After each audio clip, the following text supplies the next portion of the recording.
Welcome to Male Revenge, where we tell the stories of good men pushed too far, betrayed by the people they trusted most, and the long road back to justice and dignity. But remember the promise the Lord made in the book of Romans.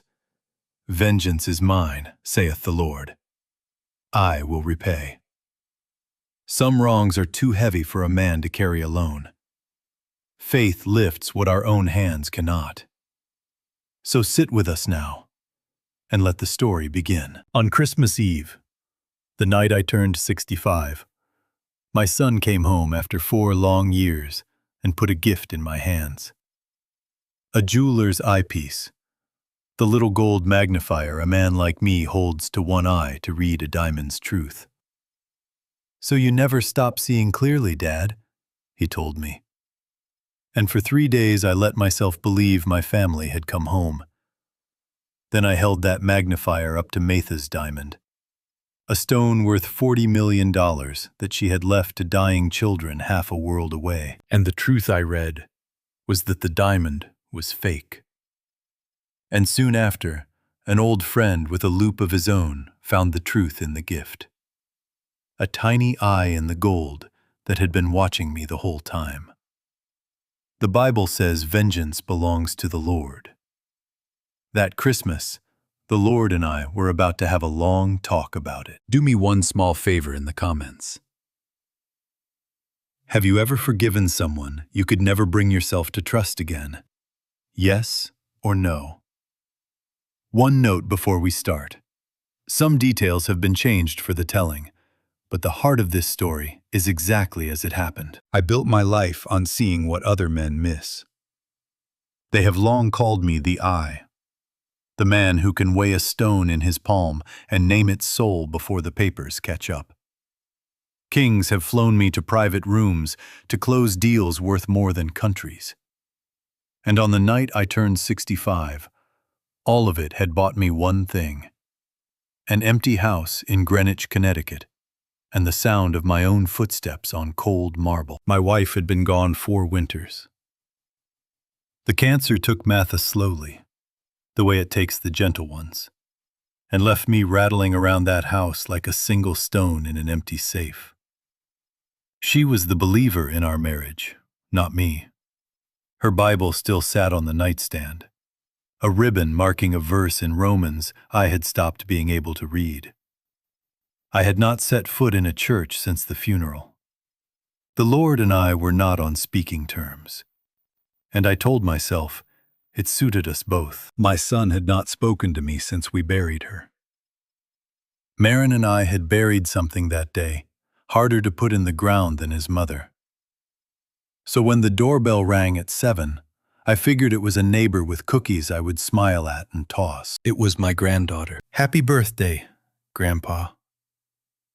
Lila came through the door before I understood what was happening. 7 years old in a red velvet dress, both arms around my waist. "We came for Christmas. Daddy said you'd be all by yourself." Behind her stood Marin, older now, careful, holding a small box wrapped in gold. Beside him, my daughter-in-law Celine, in a coat that cost more than my first car, wearing a smile she had practiced in a mirror. "Hi, Dad," Marin said quietly. "We didn't think you should be alone tonight." My throat closed around words I could not find. A minute earlier, I had been eating supper over the sink. Now a little girl tugged me toward an empty corner, asking why a man as rich as Grandpa had no Christmas lights. For 2 hours, I let myself believe it. Celine made cocoa the way Martha used to, too sweet, and had the grace not to ask why I flinched at the first sip. Lila showed me a drawing of the 3 of us holding hands, with a 4th figure up in the sky. "That's Grandma," she said. "She's watching us. Daddy says she can see everything now." "She can, sweetheart," I said, and had to look away. Near the end of the night, Marin set the gold box in my hands. "Open it, Dad." Inside, on black velvet, lay the loupe. Not a working tool, a collector's piece, antique gold, the kind a master is buried holding. So you never stop seeing clearly, my son said. I raised it to the lamp. It was beautiful.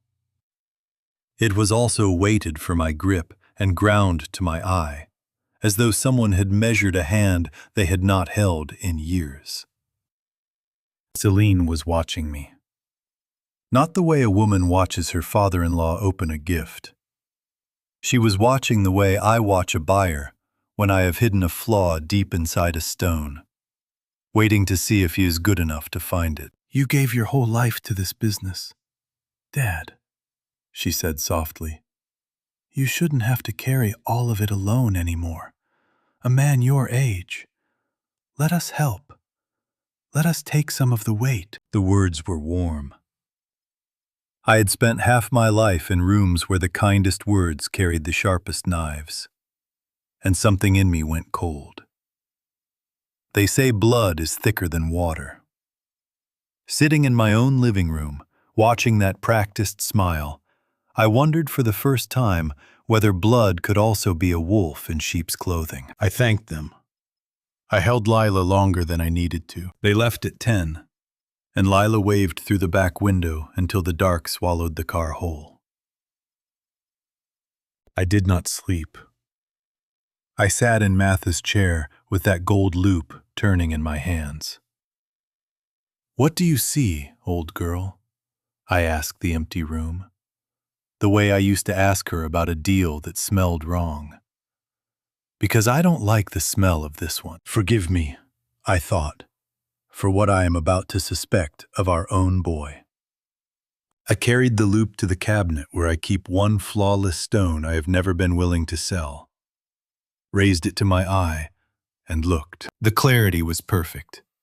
The weight was perfect. Everything was perfect. And that was the problem. In my experience, the only things that come to you perfect are the ones built to fool you. I lowered the loupe, and for the first time in years, I was not thinking about how much I had missed my son. I was thinking about why he had really come home. I did not call the police. The law moves slow and talks fast, and all I had was a feeling and a gift too perfect to trust. Before the sun was up, I did the only thing that made sense. I dropped the loupe into a steel stone tin, the kind I use to carry rough across borders, and snapped the lid shut. If the thing could see, let it see the inside of a box. If it could hear, let it hear nothing. Then I called the one man on this earth I would still trust with my life. Saul Auerbach had been grading diamonds on 47th Street since before I knew what a diamond was. 74 years old, hands spotted, eyes milky at the rims. But those eyes had seen every trick the trade ever ran, and a few it had not. When dealers wanted the truth about a stone, they came to Saul. When they wanted a kind lie, they went elsewhere. Half a century of friendship had taught me he could not be bought, flattered, or fooled. On a morning when I had decided to trust no one, he was my one exception. He opened the shop, though the district was dark for the holiday. Gates down the length of the block. He poured his terrible coffee and did not ask why an old man looked like he had not slept. "Show me," was all he said. I set the tin on the felt and left it closed. "Before I do, hear me. Assume the thing inside is awake. Assume it watches and listens and carries tales to people I love." I slid the matha from my coat and set her beside the tin. "And then tell me my wife's stone is still hers." Saul looked at the tin a long moment. Then he reached under the bench and came up with a black cloth and a small screwdriver. "Then we work in the dark," he said, "like thieves." He draped the cloth over his hands and the tin, opened it blind, and worked by feel and the green glow of a meter only he could read. When he lifted the loop free at last and set it down dead, his hand was not quite steady. "There is a camera in the rim," he said quietly. "A transmitter in the temple. This is not store-bought, Gideon. This is the kind of thing governments carry. Whoever built it spent real money to ride your eye. Whatever you looked at through this glass, somebody else was looking at too." For a moment I could not feel my own hands. 3 days I had worn it, read my mail through it, stood at my open vault through it. "Then they have already seen everything," I said. "They have 3 days of you," Saul agreed. "But they do not have today. The box kept today." My phone buzzed against the felt. I turned it over. A message from Celine, sweet as a Sunday hymn. "Morning, Dad. You looked so pale last night.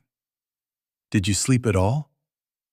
Marin and I hate the thought of you carrying that big old house alone another winter. We love you so much. Rest today, please." Speak of the devil, and she sins her love. I set the phone face down. She did not know I sat in Saul's shop. The box had seen to that. But she was already reaching for me, the way a hand reaches for something it has decided is its own. "Now her," I said, and pushed the Martha across the felt. Saul did not want to. I saw it in his face.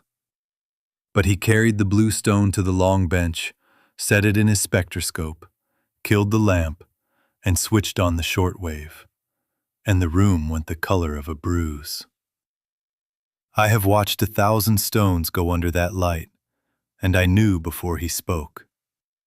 A true blue diamond glows a soft, chalky blue no factory has ever matched. The thing in Saul's cradle glowed flat and even and wrong.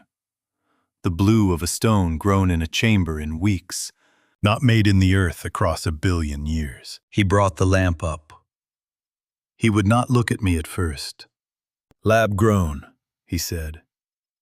"A fine one. Matched to your paperwork down to the carat. At a party, under any loupe, it would fool a king." He raised his eyes. "But it is not the Matha. Your wife's stone is gone, and they left a copy good enough that you carried it out of your own vault this morning and never felt it." Down the block a steam pipe knocked. I sat very still. All night I had told myself I was a sour old man jumping at a generous sun. Now I held 2 proofs that I was not. A camera built to ride my eye. A forgery sitting where Matha's last wish should have been. The $40 million she swore to dying children in the red dirt villages where stones like that are torn from the ground. The old thing rose in me then. The thing my wife spent her life trying to pray out of me. "Vengeance belongs to the Lord," her verse says. "I will repay, saith the Lord." Sitting in that shop, I will tell you the truth as God hears it. I was in no hurry to hand it to the Lord. The arithmetic was the worst of it. The Matha had never left a vault only a handful of people could open. The Loupe had been in my house 3 days. Both arrows pointed at one small circle. The only people who had walked back into my life after so long a silence. My son, his wife, and a little girl in a velvet dress who had called me Grandpa, while the gold in my pocket sang to them. "Saul," I said, and my voice did not sound like mine. "Forget I came here today." He held my eyes the way a man holds them at a graveside. "Whatever you mean to do," he said, "do it careful. People who can build a thing like that do not lose quiet." The human thing, the father thing, would have been to drive straight to Marin's house, set the fake stone on his kitchen table, and watch his face fall apart. I have read liars for a living my whole life. I would have had my answer in the first half second, before he said a word. The father in me wanted exactly that.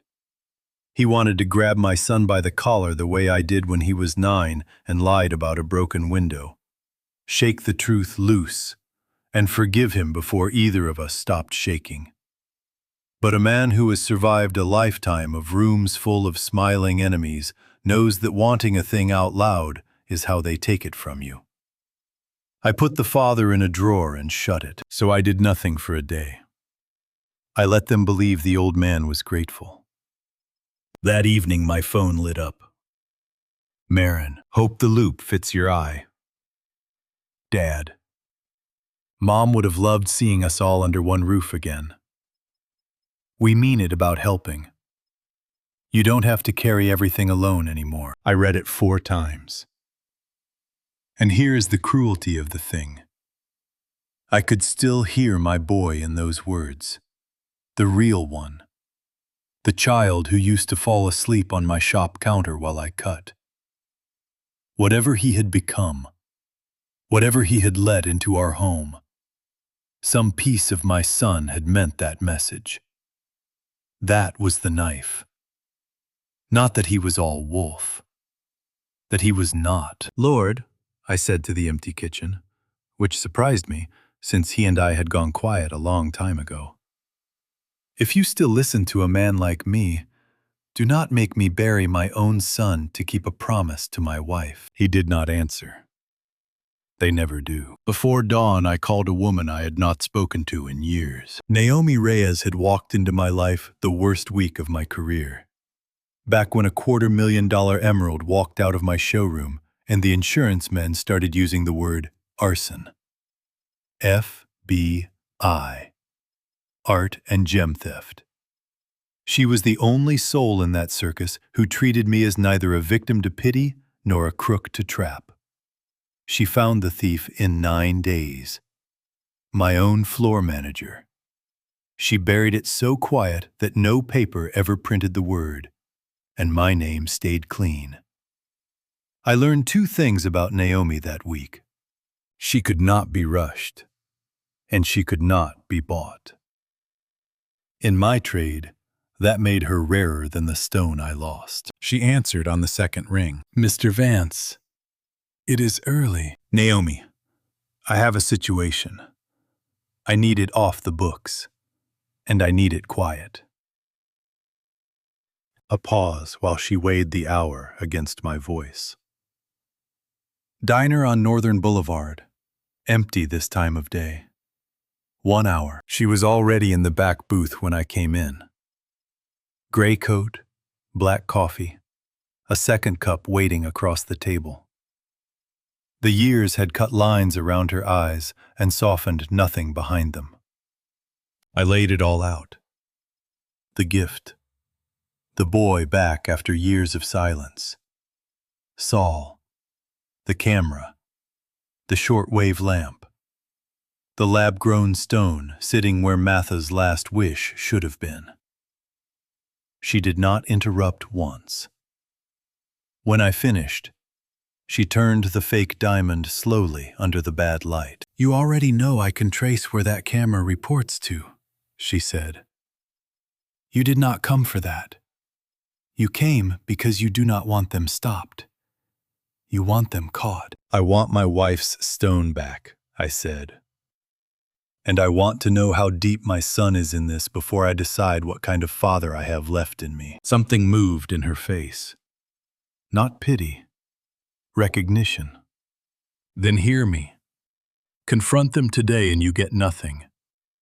A swapped stone and a hidden camera are not a case. We need them to act, to move money, to move the real Matha, to put the whole plan on record where a jury can see it.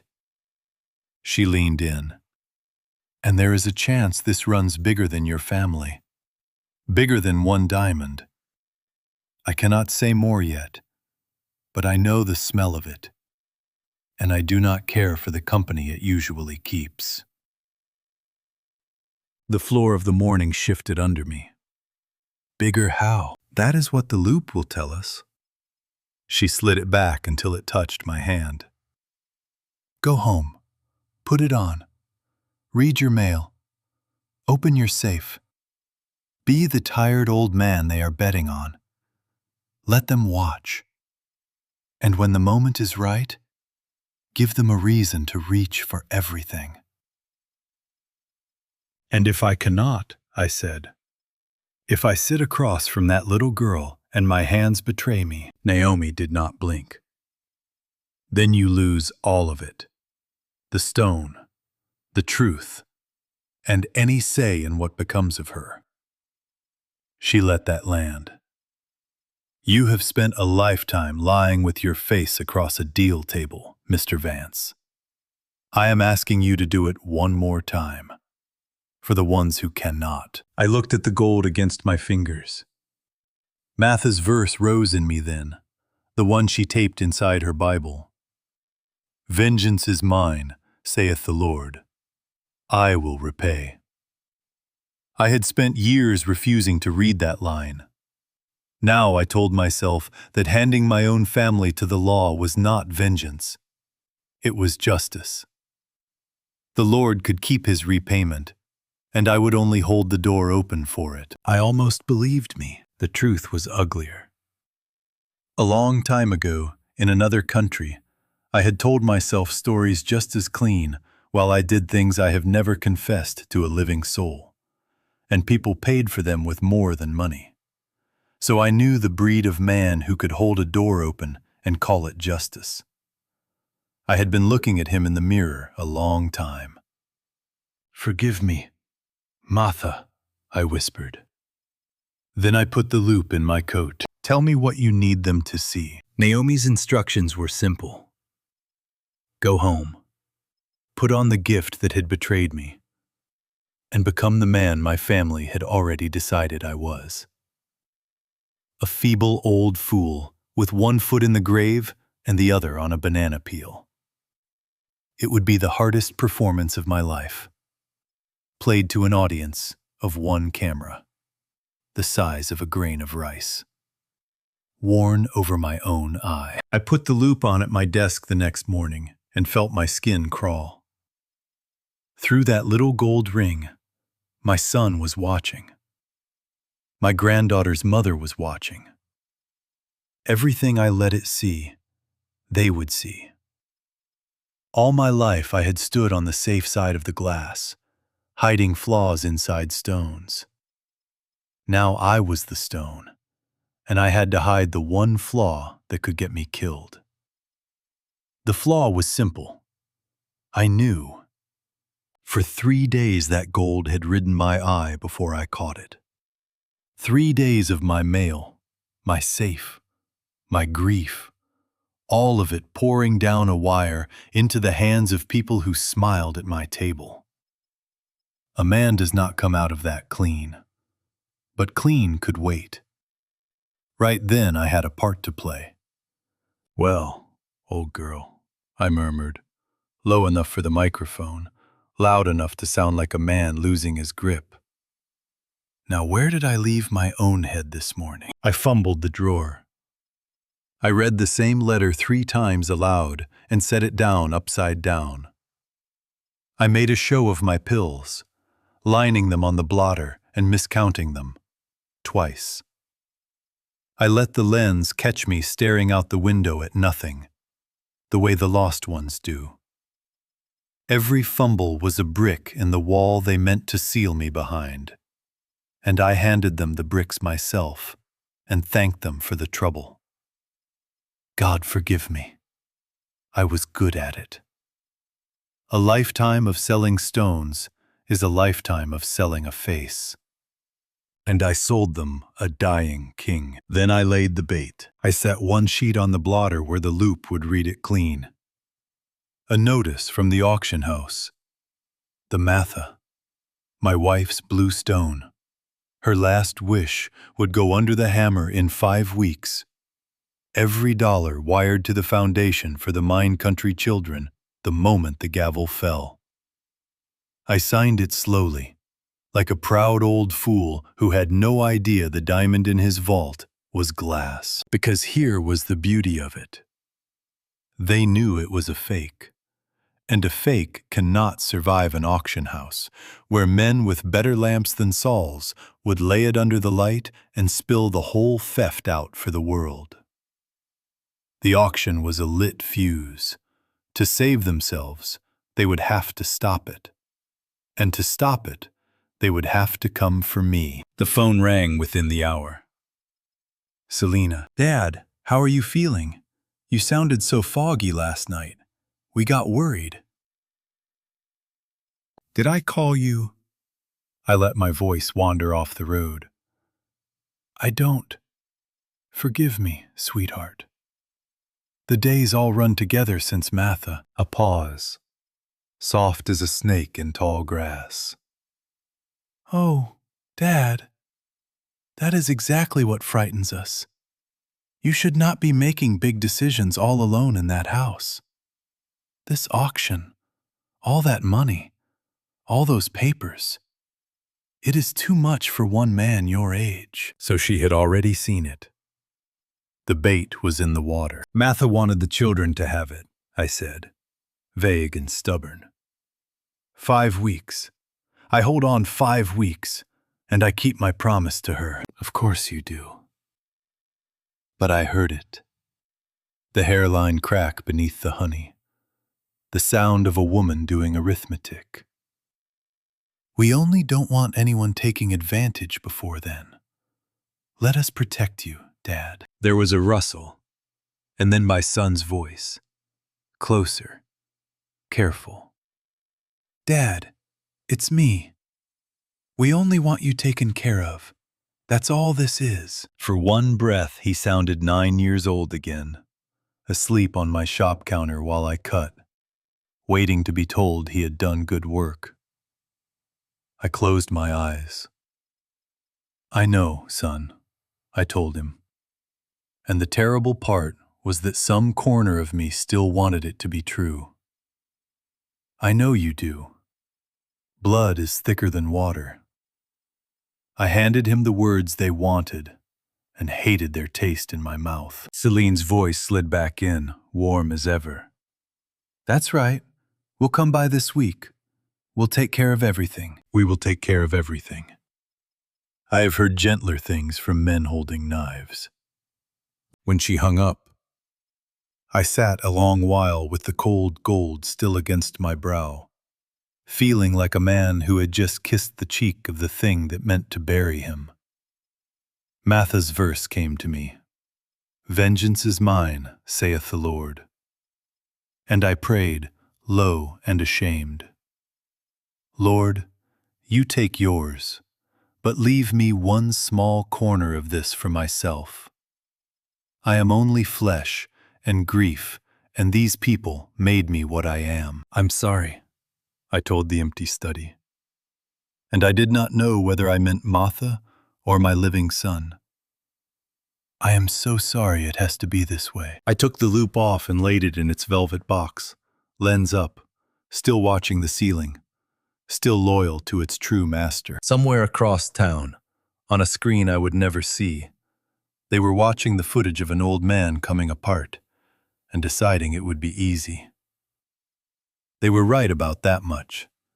It would be easy. They were wrong about every other thing in the world. 5 weeks to the gavel. Naomi had what she wanted now.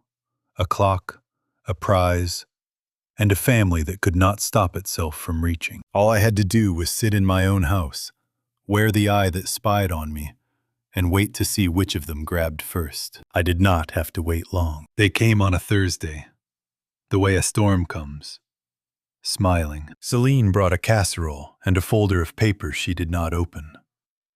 Marin brought wine. Lila brought a drawing of me in a paper crown she had cut herself, and she set it on my head and named me King Grandpa. And a lie was so warm, I almost forgave them all, just to keep sitting inside it. She sat in my lap through most of supper and told me about a turtle at school she had named after me. A slow old thing, she said, but the wisest one in the tank. I laughed for real, the first true laugh in that house since the funeral. I want you to remember that I laughed because of what I had to hear 2 hours later. I played my part. I called Marin by his cousin's name and let myself be gently corrected. I lost the thread of a sentence and let Selene finish it for me. Sweet as pie. He's just tired, she told my son, loud enough for me to hear. The way you speak over a child or a dog. Look at him. He can barely follow a conversation. After supper, the weight of the performance lay on me like a wet coat, and I did not have to fake the exhaustion. I think I'll lie down, I said. Forgive an old man. Of course, Dad. Selene kissed my cheek. Her lips were cold. We'll clean up. You rest. I climbed the stairs slow and heavy. The loupe left blind on my nightstand. A recorder Naomi had pressed into my palm tucked in my robe. Then I sat down in the dark at the top of the stairs, where the old house funnels every sound from the kitchen straight up to a boy's old bedroom. And I listened the way Marin used to listen to his mother and me. The masks came off with the dishes. He's further gone than you said. Celine's voice, every drop of honey scraped out of it. Flat. Bored. This is going to be like taking candy from a baby. He called me Daniel, my son said. Quiet. He'll call you executor soon enough. And after that, he won't call you anything. A cabinet shut. The doctor signs Monday. Once the court names you conservator, the auction is dead. The house is ours. And that pile of money he wants to throw at a bunch of dying miners' children comes home where it belongs. $40 million, Marin said, and I could not tell if it was hunger in his voice or horror. To children who will be dead by spring anyway. I heard her pour a glass. Sentiment is a tax that stupid people pay, Marin. Your mother paid it her whole life. Your father is paying it now. You will not. And the stone, Marin said. The real one. Your people still want it? My people always want it. The blue moves the day the conservatorship clears. A quiet buyer. The kind who keeps things in a vault under a mountain. A drawer slid shut. You worry about your father's signature. I will worry about the rest. I sat very still in the dark and felt something in my chest turn to stone. And Lila? Marin asked. The girl sells it. Judges love a worried granddaughter. We bring her to the hearing. She cries. The old man looks confused, and it is over before lunch. A chair scraped. She is the best prop we have. Try to smile when you say it. There is a cold that has nothing to do with weather. It is the cold of hearing a stranger, in the skin of someone you let into your home, talk about your 7-year-old grandchild like a tool from a drawer. My Leela, who had crowned me king an hour before. I had climbed those stairs believing my son had robbed me. I came to understand, in the dark, that the truth was worse and stranger. Marin had not done this to me.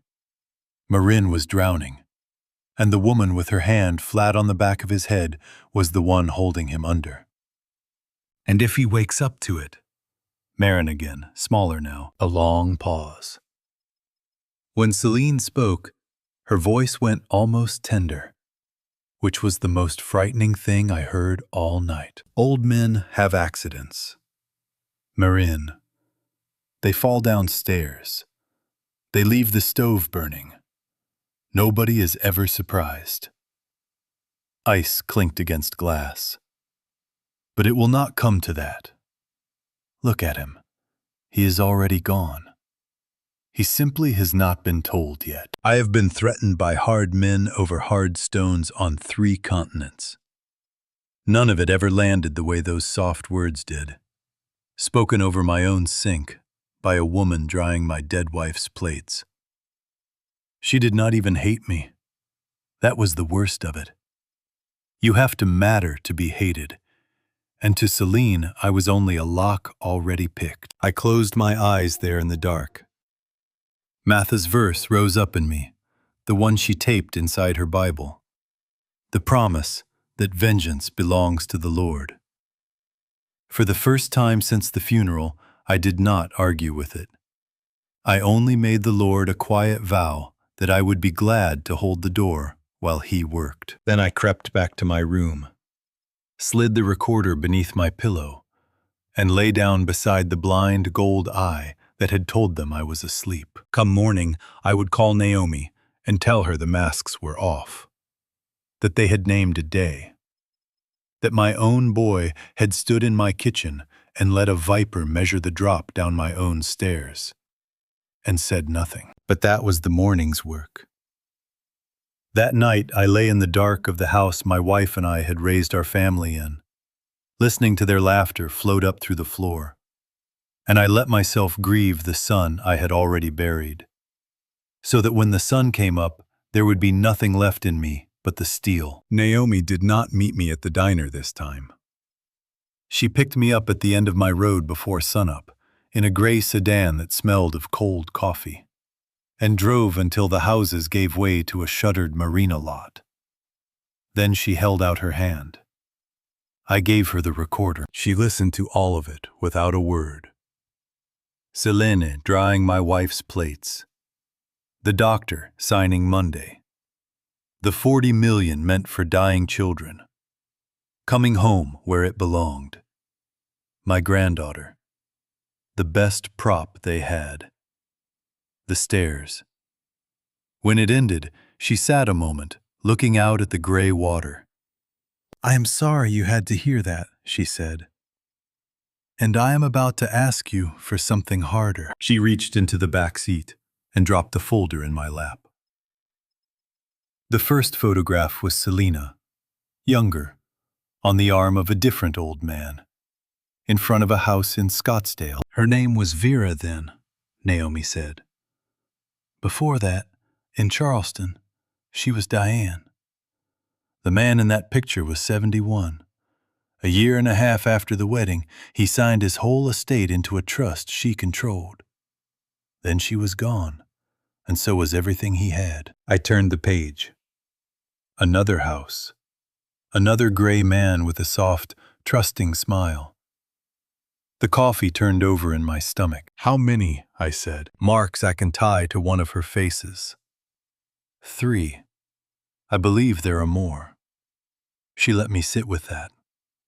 One of them drowned in his own pool, a year after she cleaned him out. The county ruled it an accident. I have never believed it for 1 second. But what I believe, and what I can set in front of a jury, are 2 different countries. I looked at the gray water a long while. There is an old line about the sins of the father coming back around. Since the day we buried Martha, I had been certain my own would find me. I never imagined they would arrive wearing my daughter-in-law's perfume. So my boy married a woman who empties old men and buries the ones who notice. I said. Your boy married a door, Naomi said. She used him to walk into your life. However this ends, she means to walk back out and leave him holding all of it. He is not her partner, Mr. Vance. He is her way out. And the buyer he mentioned, the vault under a mountain, is a fencing ring we have chased for 6 years. Stolen stones, clean paper, money rinsed through a dozen countries. Your Martha is not a prize to her. It is a down payment on something much bigger. Why my family? I asked. Of all the old fools in the world. Because you are a name. The eye. A vault full of things this ring has wanted for years. And a word that moves stones with no questions asked. She tapped the folder. You were not bad luck, Mr. Vance. Somebody studied you and chose you. The wedding, the silence, the reconciliation, the gift. You have been a long game since the day she first met your son. That settled somewhere deep and cold. Marin was not the villain of this story. Marin was the next man in her pool, and he did not even know he was already wet. Then arrest her, I said. You have all of this. I have a folder of old men who died alone, and a ring I cannot prove. What I played in this car is two people talking in a kitchen. A good lawyer calls it grief and gossip and walks her out by dinner. She turned to face me. To take her and the people behind her, I need her reaching for the money with both hands, out loud, on the record.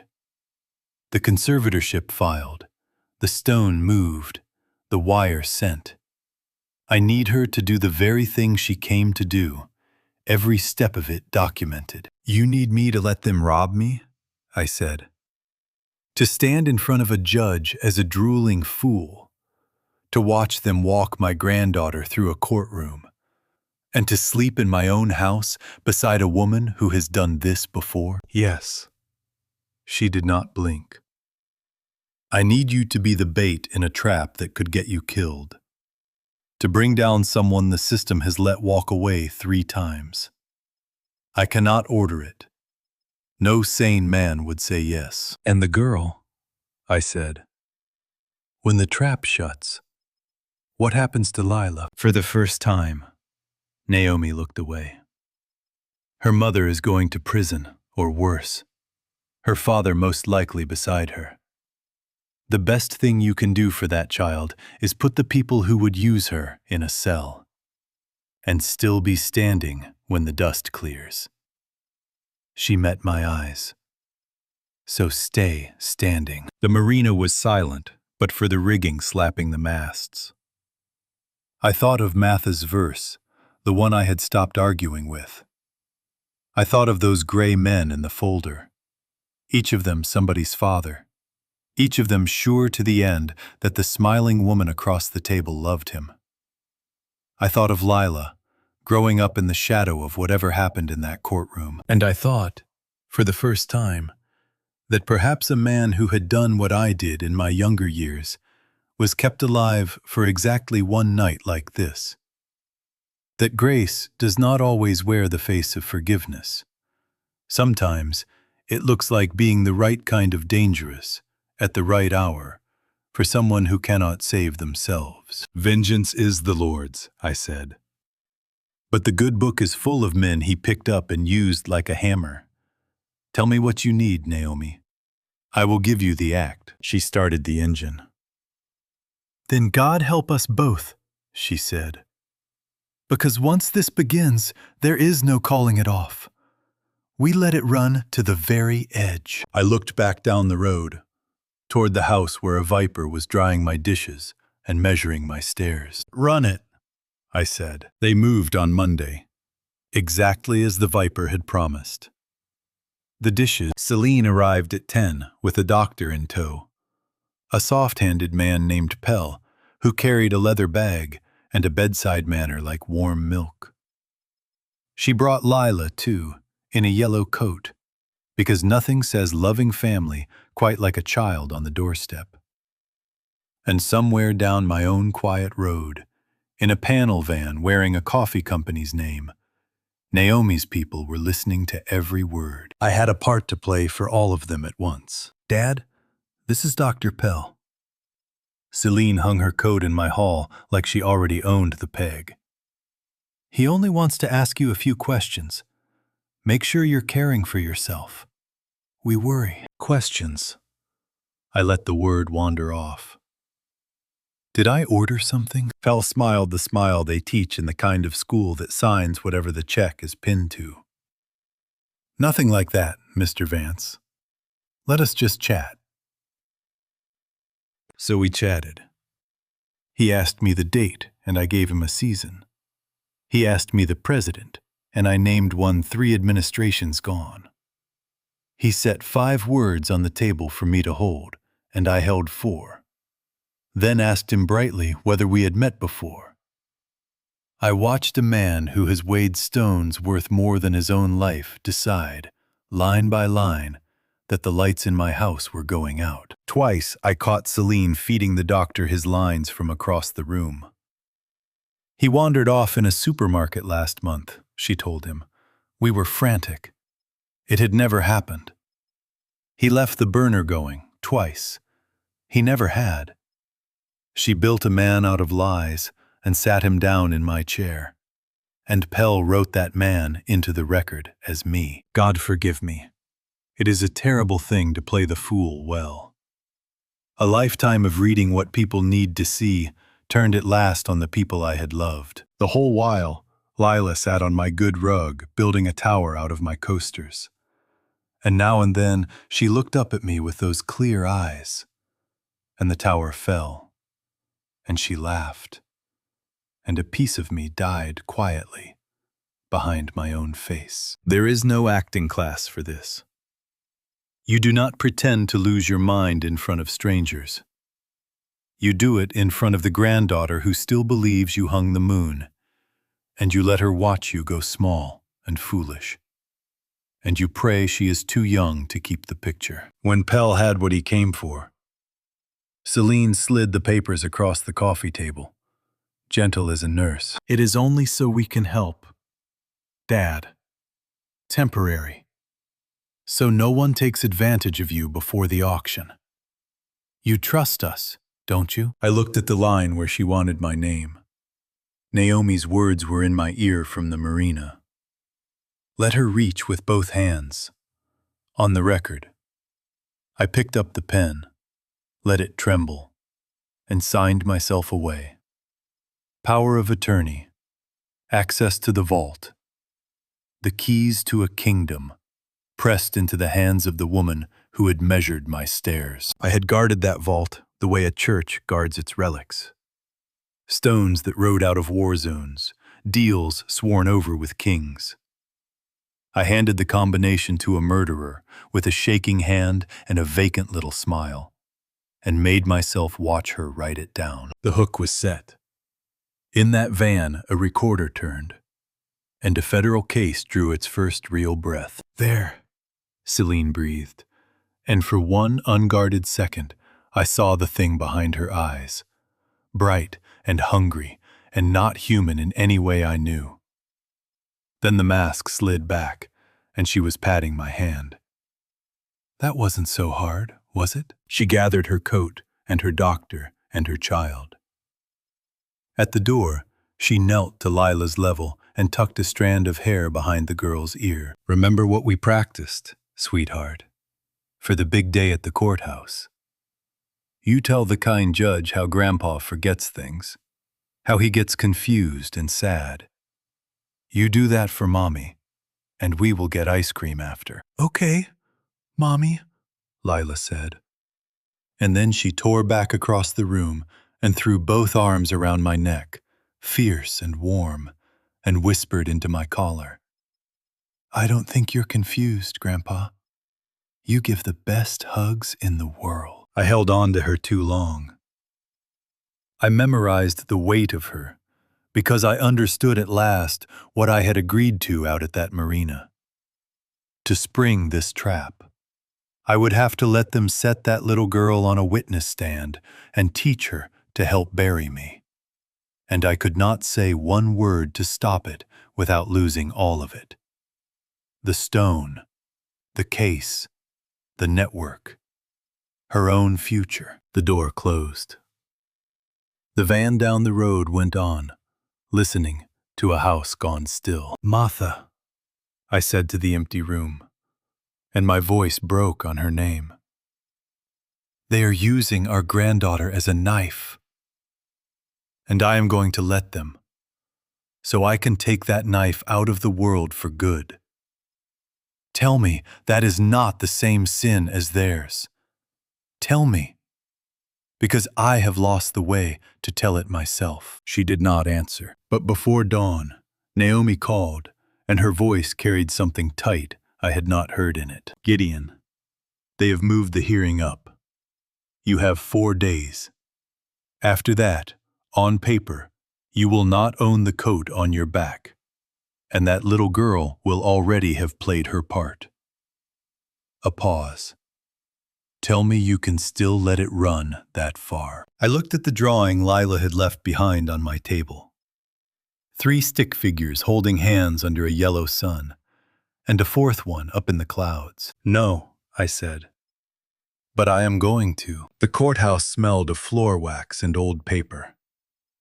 The smell of a place where lives are decided by strangers in a hurry.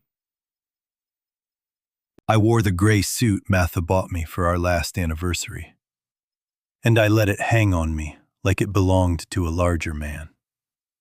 Frank Delgado, my lawyer of 30 years, leaned over and hissed, "Gideon, sit up, look sharp."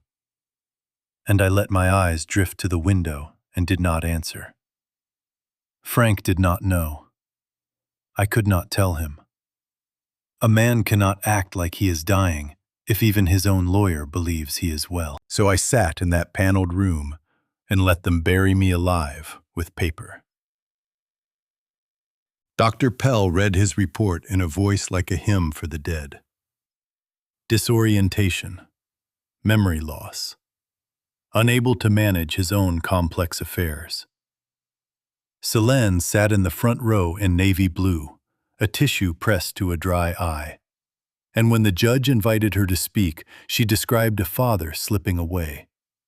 The burner left on, the wandering, the day he did not know his own granddaughter.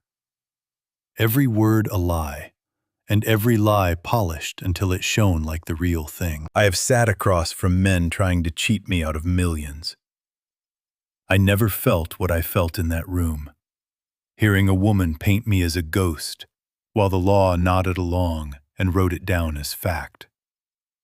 That is the particular cruelty of the thing they call gaslight. It is not only that they lie about you, it is that they make the whole room agree, until you begin to wonder, in some cold corner of yourself, whether the ghost might be real. Once, the judge asked me directly if I understood the proceedings. It was the only real choice I was handed all day. I could stand up and be Gideon Vance, who once talked a sultan out of a ruinous deal in a language I barely spoke. Or I could blink at her, like a man waking from a dream, and ask, small-voiced, whether Martha was coming to take me home. I asked about Martha. The gallery made the soft, pitying sound a crowd makes at a graveside. I had buried myself with my own mouth. Then they brought in Lila. They sat my granddaughter in a chair too big for her, in a room full of strangers. And a kind-faced woman from the court knelt and asked her soft questions. "Is Grandpa happy, sweetheart? Does Grandpa remember things?" Lila looked at the woman. Then she looked at her mother, who gave her the smallest nod, the kind you would miss if you had not spent a lifetime reading the smallest movements people make. "Mommy says Grandpa forgets things now," Lila recited carefully, "and gets confused and sad." The woman nodded and wrote. And then my granddaughter, 7 years old, turned her head and found me across that room, and something in her small face came loose from the script. "But he does the best hugs," she said, suddenly, to no one. "And he remembers I don't like my crusts. Grandpas who forget don't remember about the crusts." The room went still. For one shining second, the truth stood up in a child's voice. I had to grip the table to keep from weeping, from calling out to her, "My brave girl, you see me. You still see me." Then Selene laid a hand on her shoulder, gentle as a snare. And the woman thanked her and led the child out. And the moment died the way good things die in rooms like that. Outvoted. They would tell her later that she had helped, that she had been a good girl for Mommy. She would carry that, my Lila, the memory of the day grown-ups taught her to call her grandfather, broken. That was a wound I could not undo. Only answer. The judge removed her glasses and looked at me with the tired pity people save for the already gone. I am going to grant a temporary conservatorship, she said, pending full review. Mr. Vance's affairs will be managed by his son and his daughter-in-law, effective today, in his evident best interest. Effective today. With 3 words, a stranger handed a murderer the keys to my life, my vault, and my body, and called it mercy. Frank gripped my arm, whispering that we would appeal, that this was wrong, that he had never seen me like this. I patted his hand like a baffled old man and said nothing, and watched the worst day of my life enter the public record exactly the way Naomi and I had drawn it up. Here is what no soul in that courtroom knew. I had not lost. I had spent. I paid out my dignity, my good name, and a piece of my granddaughter's innocence. All of it, to buy the one thing the law had never managed to take from Celine: a reason to reach. Now she had everything. Now she would have to move it. In the marble hall, she came to me with that radiant, victorious face, and took both my hands, while the local paper's camera flashed. "We are going to take such good care of you, Dad," she said, loud, for the room. Then she leaned close, so only I could hear, and her voice shed all its warmth like a coat slipping off a hook. "You should have stayed retired, old man. People who outlive their usefulness have such a way of having accidents." She smiled for the camera and walked off. And I stood alone in that cold hall, legally a child, owning nothing, guarded by no one, in the keeping of a woman who had just promised me the stairs. "Lord," I prayed, because there was no one else left to tell. "I have handed myself to the lion to catch the lion. Do not let me be eaten before the trap shuts." He did not answer. He so rarely does, in the hour you most need the sound of his voice. But that night, the trap took its first bite. And it was not the bite any of us had planned for. The knock came near midnight, soft, like a man who hoped no one would answer. It was Marin, alone. No Celine, no papers, no rehearsed smile. Just my son on my doorstep in the cold, collar up, looking 10 years older than he had that morning. "Can I come in, Dad?" Every instinct I had screamed trap. Maybe she had sent him to test the old fool, to see if the act slipped when the cameras were off. So I kept my face vague and shuffling as I stepped back to let him in. But the moment the door shut, I did the one thing a careful old fool would never do. I slid the loupe off the hall table into a drawer, lens down, and closed it on the dark. Whatever my boy had come to say, I would not let it travel down a wire to the woman who would use it to bury him. He noticed. Of course he noticed. He had given me the thing. "You know," he said. It was not a question. "I have known since the night you put it in my hand, son." Marin sat down hard on the bottom stair, the way he used to as a boy who had broken something he could not fix, and put his face in his hands. "It was supposed to be the money, Dad. Just the money. She said you would never even feel it, that rich men lose more than that in a bad quarter. The trust, the papers, that was all it was supposed to be." His voice cracked straight down the middle. "I didn't know about the stone until it was already gone. I didn't know about the doctor. I swear before God I didn't know about the camera until I was already wearing the lie. How did she get into my vault?" Marin, he could not look at me. And in his silence, I read the last piece of it. "You still carry your mother's access," I said softly. I never took it off the account. I never imagined I would need to. You let a man in. His name is Ezra. It came out of him like a pulled tooth. She told me he was an appraiser. By the time I understood what he really was, what she really was, she had my name on everything. Bank records, the forger's invoices. Dad, if this falls, I am the one holding it. Not her. Never her. She built it that way from the first day, and there it was. The architecture of the whole terrible thing, laid bare on my staircase by the man it was built to crush. Celine had not married my son. She had recruited him, framed him, saddled him. And when this was finished, she meant to walk out clean and leave him in the only coat with fingerprints on it. My boy was not the villain of this house. He was the load-bearing wall she planned to pull down on her way out the door. I had spent that morning hating my son across a courtroom.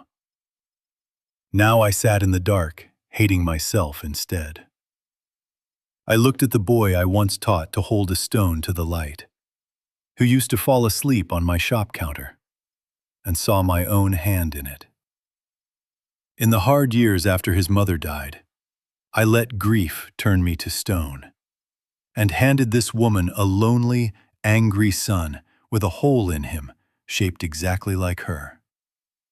She had walked through it like an open gate. I should have come after you, I said. That day at the grave.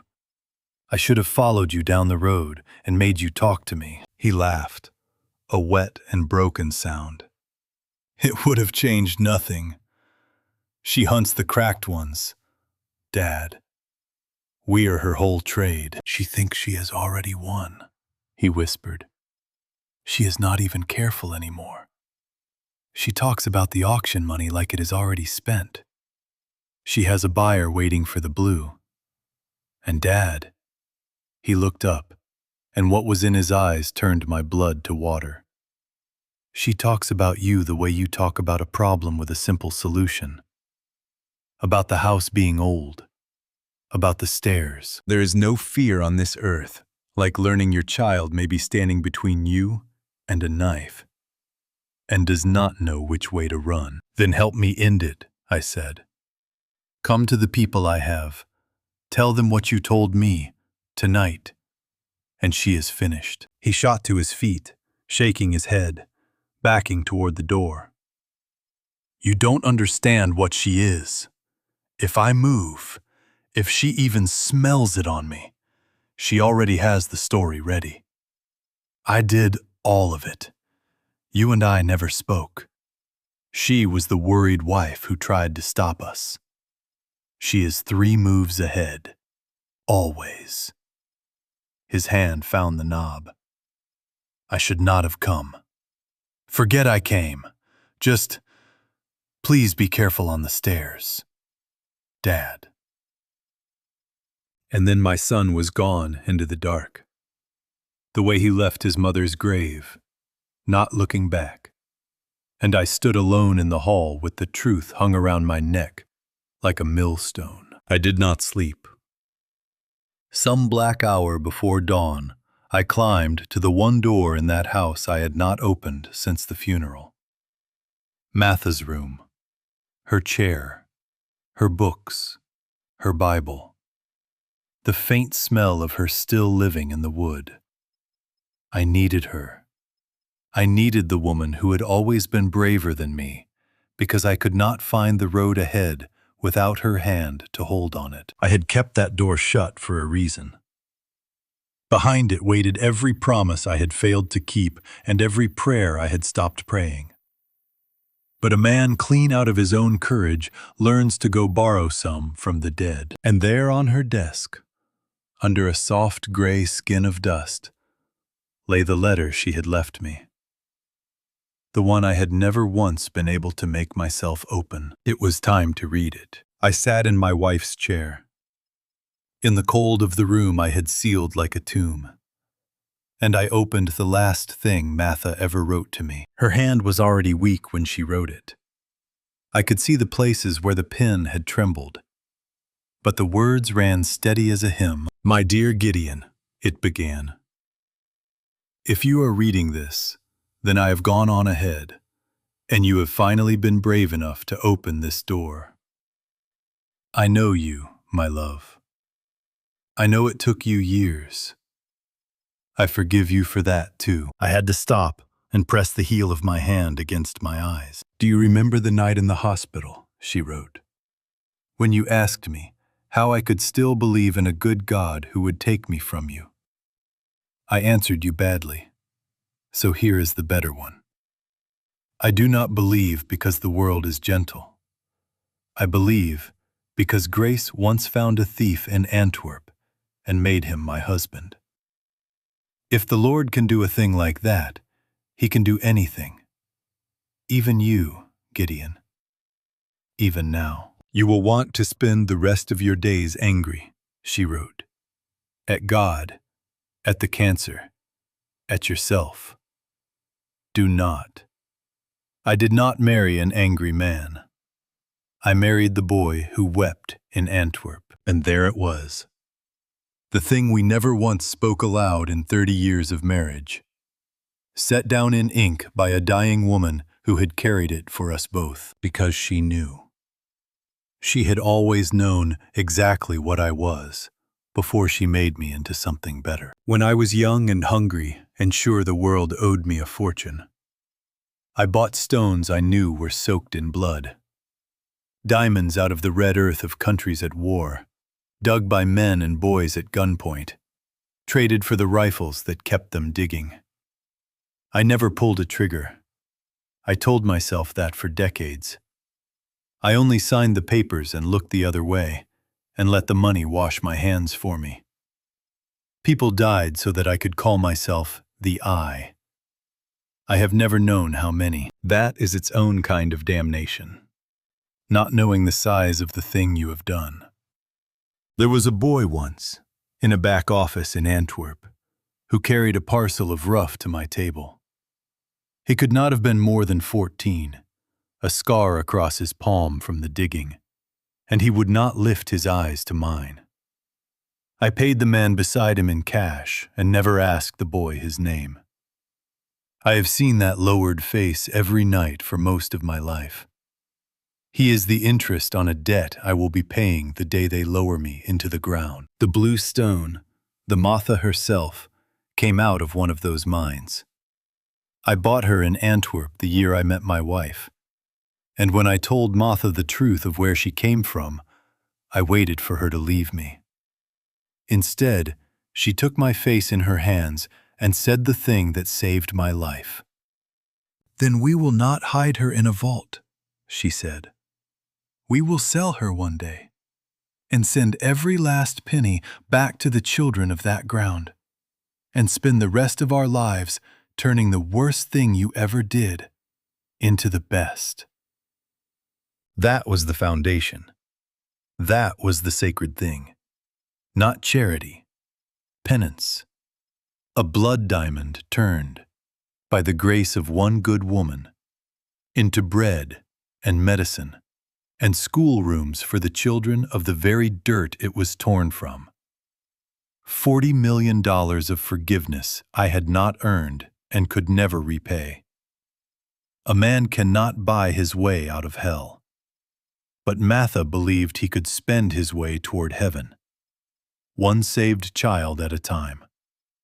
And in the end, she made me believe it. I read the last lines aloud, in a whisper, so the empty house could hear. "Keep your promise, my love. Send the children their inheritance. And then, whatever is left of your heart, give it to the living. Vengeance belongs to the Lord. Mercy is the part He left for us. Be the mercy, Gideon. Promise me you will try." I sat a long while with my wife's voice resting in my hands. For all this time I had not been able to open that door. because I knew her voice would be waiting on the other side. I was right. She was more present in that cold, still room than the living woman had been in her last hard months, when the illness took her by inches. Here she was whole again, and certain, and still, after all of it, on my side. Then the cold truth settled over me like the dust on her desk. I had handed all of it to Celine. Not only the stone, not only the money. When I gave that woman the keys to my vault, I gave her the provenance papers locked beside the matha, the records that prove exactly where that diamond was born and what kind of man bought it. My penance and my sin sat side by side in the same dark box, and both of them now belonged to a creature who would burn a saint to warm her hands. If Celine moved that stone through her people, the children got nothing, and Matha's grace died with it. And if she ever read those papers and understood what she truly held, she would own more than my fortune and my freedom. She would own my soul. The phone rang then, in the dead middle of the night. Naomi, Gideon, the forger, Ezra. He tried to run tonight, and when he couldn't, he started making calls. A breath. He wants to trade what he knows before Celine closes his mouth for good. We may have an hour, maybe less. I looked down at my wife's letter, at the word mercy in her trembling hand. "I'm coming," I said. "Forgive me, Matha. The mercy will have to wait its turn." Ezra Holt was the kind of man who could forge a saint's halo and then sell you the nails.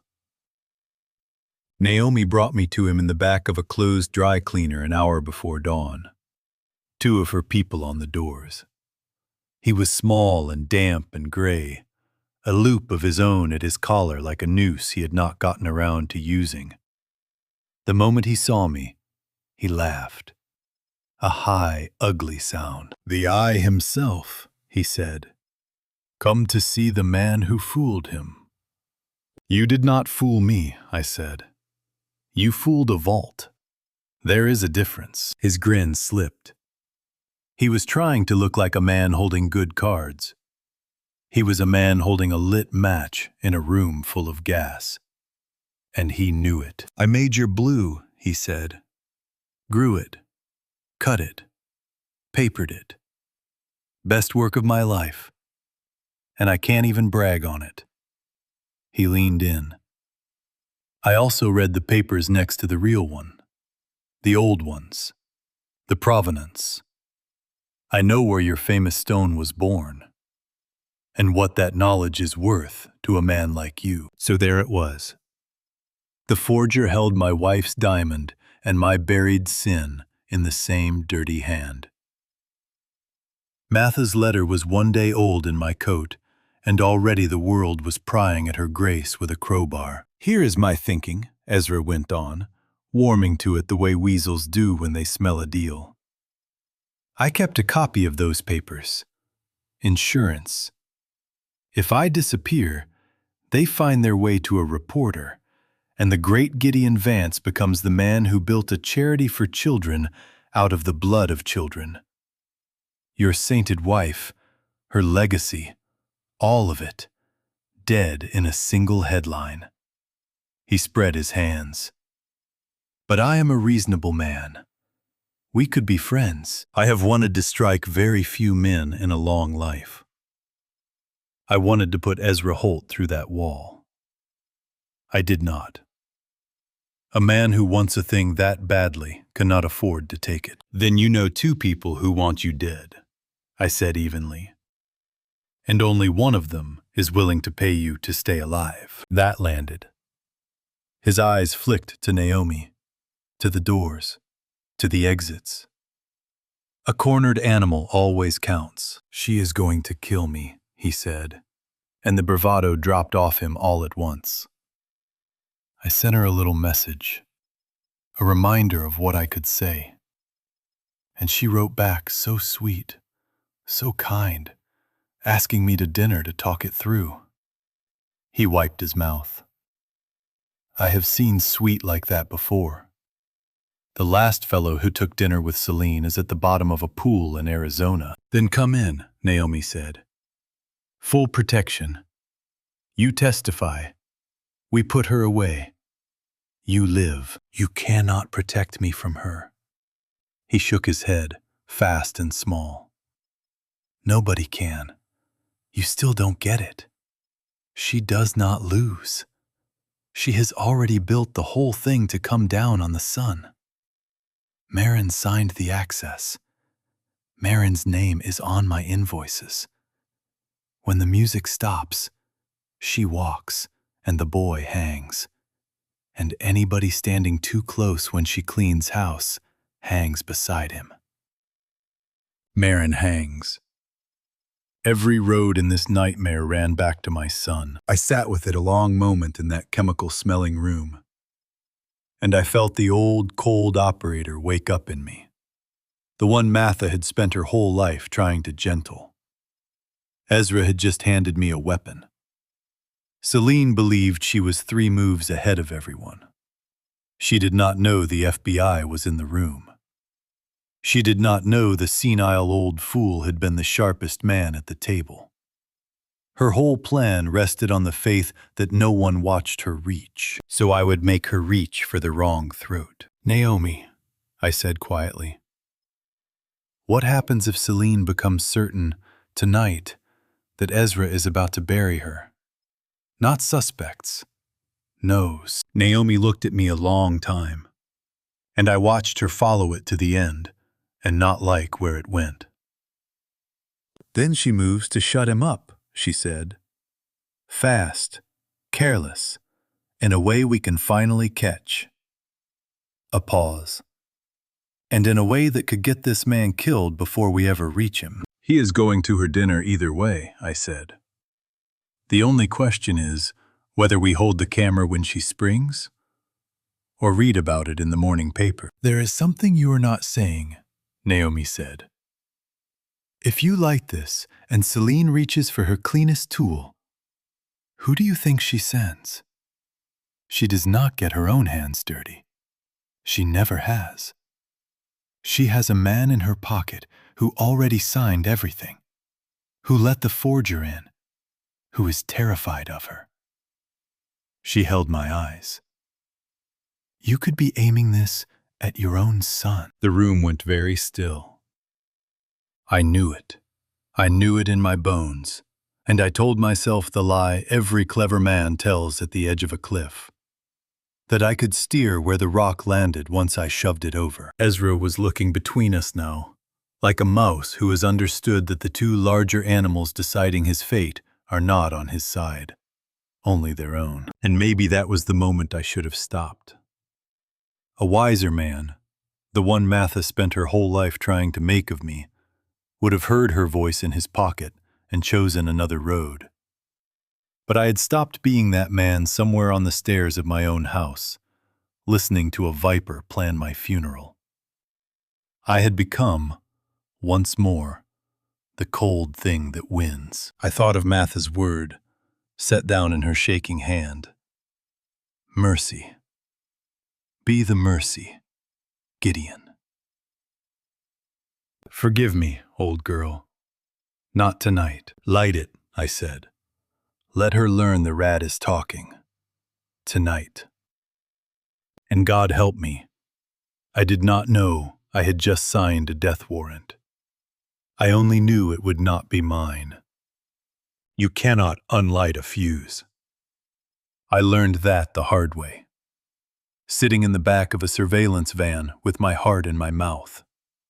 Listening to the consequence of my own cleverness walking down the wire. We lit it cleanly.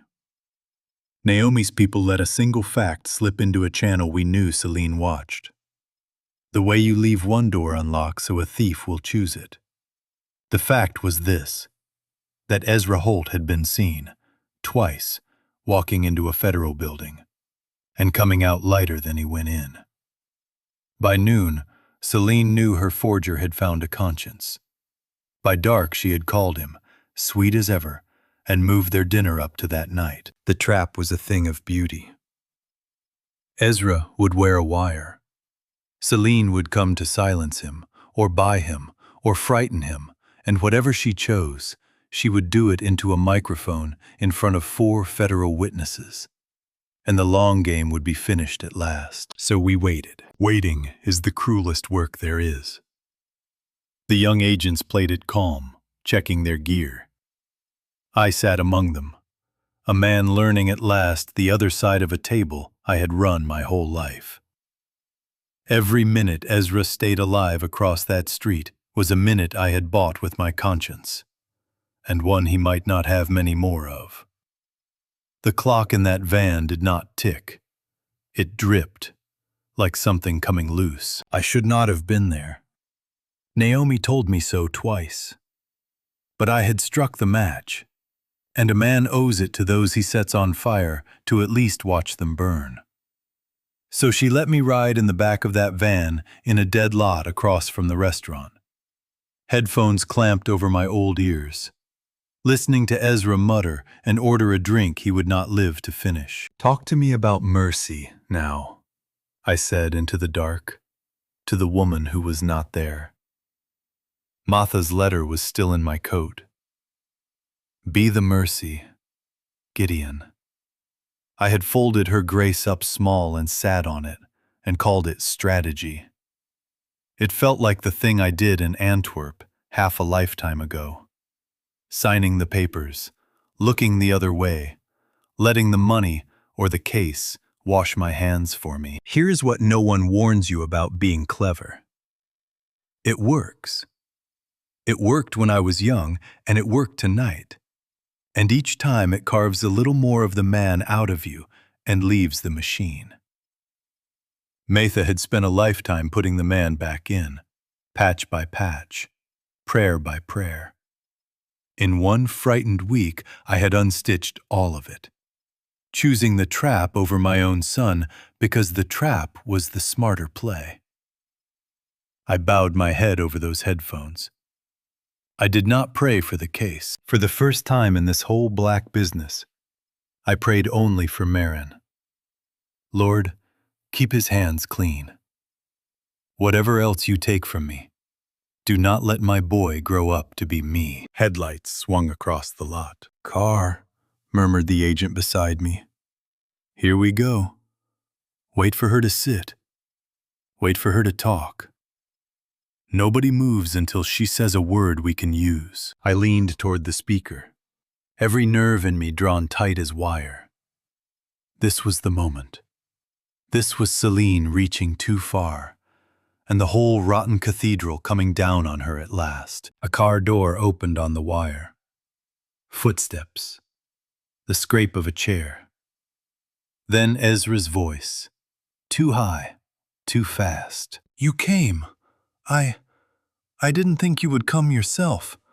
I thought you would send." And another voice answered him. A man's voice. Tired. Afraid. Familiar to me as my own pulse, because I had taught it to shape its very first words. "She didn't send anybody, Ezra," my son said. "She sent me." Something in my chest came apart. Quietly. The way a vault door comes off its hinges, all at once and without a sound. The boy who fell asleep on my shop counter. The boy whose fingers I once folded around his first rough stone. He was in a room with a frightened rat and the dark. And he was there because his father was clever. The van went still. 4 agents turned, slowly, to look at the old man in the back who had just gone the color of ash. "That is not the plan," Naomi said into her radio, fast and low. "That is not our target. Hold. Hold and assess." But I was already on my feet, clawing at the handle of a door they had locked for my own good. Already seeing the shape of the thing I had built with my own clever hands. Celine did not get her hands dirty. she never had. She had taken my warning and my fuse and my pride and aimed all of it exactly where Naomi swore she would. She had sent the one boy I lit this whole fire to save into a room with the one man who could sink us all. Marin, I was saying, uselessly, to a speaker, to a wire, to a son who could not hear a word of it. Marin, walk away. Whatever she holds over you, it is not worth this. Walk out of that room. Naomi had my arm. Strong, that woman. Stronger than she looked. Gideon, if you go out that door, you blow the whole case and you do not save him. You bury him. Sit down. Let my people work. Her people were already moving. Doors opening soft into the cold. A machine grinding toward that restaurant fast as it could go. But the human heart is faster than any machine, and mine had already crossed that street and gone through the wall and found my son. It was too late. It was always going to be too late. Because I had given the order myself. On the wire, a door closed, and behind it, in a place no hand of mine could reach, the thing I had set loose went looking for somebody's blood. There is a sound a man makes when he is about to do the worst thing of his life. And I heard my son make it through a 1/4 inch of cheap speaker and a long stretch of cold night air. It started as money. It almost always starts as money. I sat very still in the dark of that van, headphones pressed to my skull, praying the prayer of a coward. Let it be money. Let her have sent him with cash and threats and nothing worse. Let my boy walk out the same man who walked in. The agent beside me kept a hand on his door, waiting on Naomi's word. I had only my son's voice in my ears, and the certainty, colder by the second, that I had built this room and lit it and sent him in. I have it, Marin was saying, his voice tight as a tripwire. All of it. Cash, like she said. You take it, you get on a bus, you are never heard from again. That is the deal. That is the only deal. The deal? Ezra laughed, that high, ugly sound I had heard at dawn. You sweet, stupid boy. You think she sent you here with a bag of money to make me rich? A chair scraped. She sent you so that when they find me face down, your prints are on the bag, and your name is on the lease of this dump, and your wife is home reading bedtime stories in front of 100 witnesses. You are not the buyer, Marin. You are the patsy. You always were. In the van, I closed my eyes. Every word out of that weasel's mouth was true, and I could do nothing but listen to him pour it into my son's ear like poison. That is a lie, Marin said, but his voice had gone thin. You don't know her. She loves me. She loves Lila. Whatever you think you have figured out, you have it wrong. And I grieved, there in the dark. Because at home I had a recording of his wife's real voice, the cold one she hid from him. And not one thing on this earth I could play it on would reach my boy in time. Is it? Ezra said. Ask yourself who picked you. Ask yourself why a woman like that ever married a man like you. She is going to let you rot, son. And the funny part, the part that kills me, is you will go to your grave still loving her. Now give me the bag. And double it, or I make one phone call and your little girl grows up visiting her daddy through glass. Lila. He reached for Lila. Move! Naomi was barking. Move! Move! All units! Go! And the van lurched as bodies poured out of it. But they were a hallway and a locked door and a lifetime too late. Because I knew my son. I knew the one string in him that would snap. and Ezra had just taken it in both hands and pulled. Some men, cornered, fold. Maren had been folding his whole life. For me, for her. A gentle boy who never once raised a hand to anything that breathed.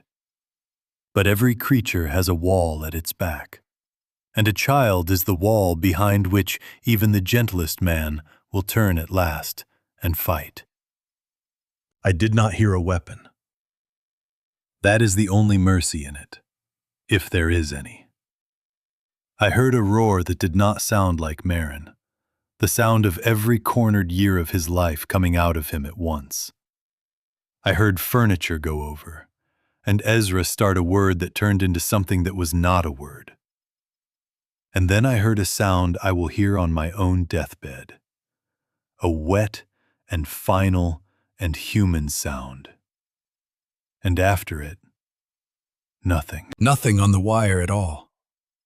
Only my son, breathing, ragged, like a man surfacing from deep water. Maren, I whispered. Oh, my boy. What did she make of you? I had prayed one prayer that whole black week that mattered to me. Keep his hands clean. And the God I had wrestled my whole life answered me the way he so often does, with silence, and a closed door, and a thing that could never be taken back. By the time they let me out of the van, the street was full of red and blue light. They were walking him out in handcuffs, my Marin, his shirt gone dark, his face the face of a child who has broken something. He does not yet understand he can never put back together. He was not fighting them. He moved like a sleepwalker, a man who is woken inside a nightmare and waits, politely, for somebody to end it. A young officer read him his rights in a flat, tired voice, and I heard the word murder spoken about my son, the way it might be spoken about a stranger, and the ground tilted under my feet. Our eyes met across all that flashing dark. He did not call me a liar. He did not call me anything. He only said, "She told me you were dying." 4 words, and the whole rotten architecture stood revealed in them. The lie she had used to make my son a weapon. The very lie she had used to take my vault and my name and my freedom. He had done this for me. He had walked into that room to shield a dying father who was not dying at all, but sitting in a van across that street, listening to every second of it. And my phone, deep in my coat, lit up with a message. From her. Sweet as poison and punctual as an undertaker. So sorry to hear Maren has gotten himself into trouble. The family will need you now more than ever. We should sit down soon and talk about the foundation. She had killed a man with my son's 2 hands, and the body was not yet cold, and she was already reaching for the money. They never tell you that the worst part of catching a killer is the paperwork. I spent the gray hours after my son's arrest in a federal conference room that smelled of burnt coffee, while a prosecutor named Avery laid the wreckage out on the table the way a coroner lays out a body. I had not slept. I do not think I had blinked. Somewhere in a holding cell across town, my son sat under the kind of blanket they give the ones they fear will hurt themselves. And the last thing he had said to me was a lie a murderess had planted in his mouth. All my life, I had been the cleverest man in every room I entered. That morning, I would have handed back every clever thing I ever did to be a simple fool with his boy safe at home. "The wire is clean," Avery said. "Crystal. We have Mr. Holt's death on audio, time-stamped, your son's voice all the way through. The case against Maren Vance writes itself, and the case against the woman who sent him." Avery and Naomi traded a look I did not like. "Harder," Naomi said. "Much harder. Selena was home the whole night. 2 neighbors, a babysitter, a doorbell camera. She never called Marin from a line we can trace. She handed him a bag and a sob story in her own kitchen, where there are no microphones, and sent him to do a thing she will swear on a stack of Bibles she never dreamed he could do. Ezra named her, I said. On the tape, he said she built the whole thing. Ezra is dead.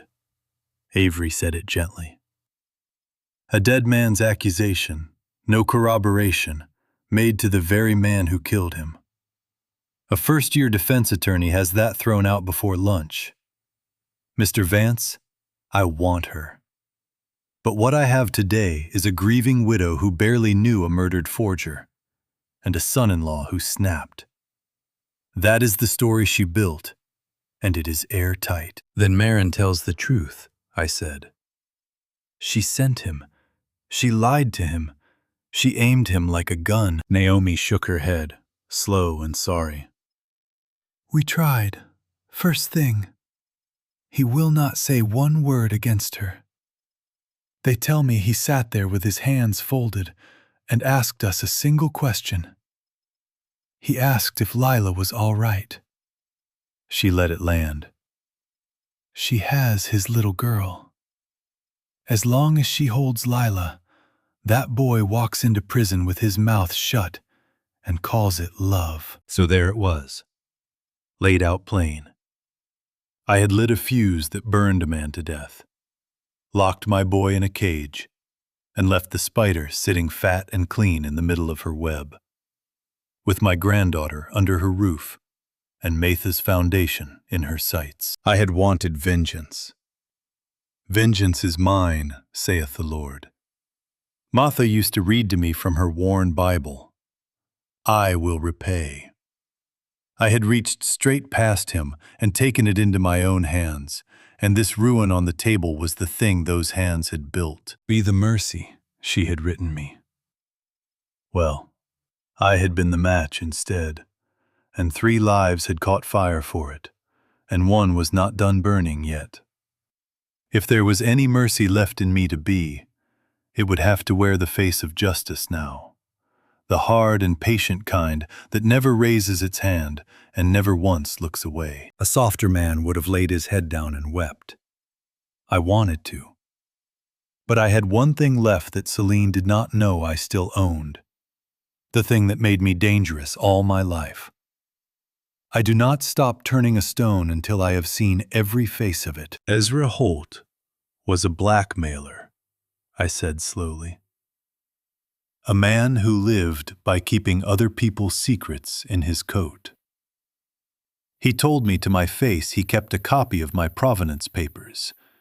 Insurance, he called it. I looked at Naomi. A man like that does not keep insurance on one client. He keeps it on every soul he ever feared. And Celine scared him more than I ever did. Naomi went very still. Then she was on her feet and out the door, on the phone, pulling a warrant for a storage unit Ezra had rented under a false name. It took them most of the night. I did not go home. There was no home left to go to.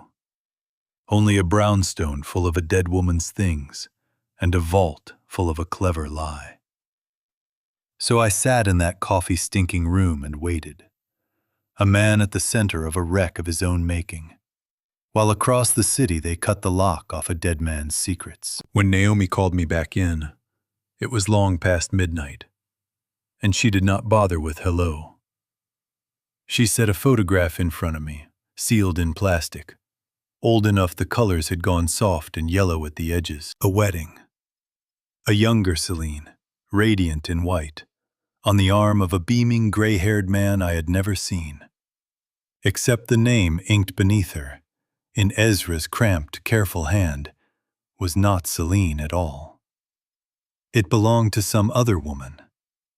And under the smiling groom, the forger had written a place and a year and a single flat word: drowned. Naomi laid a second photograph beside the first.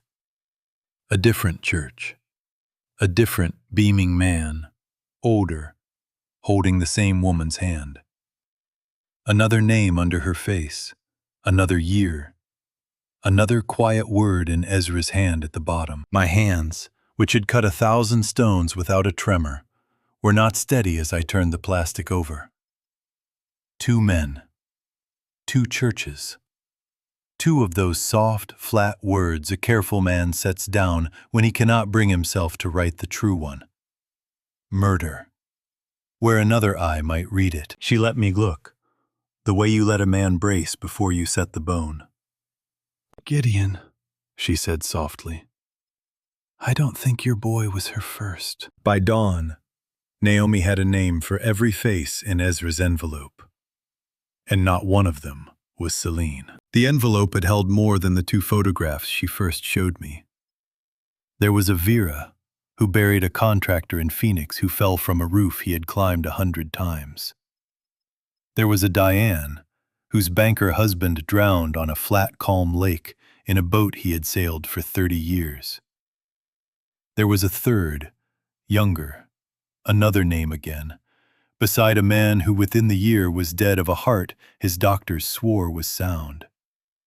Different hair, different smile, the same eyes.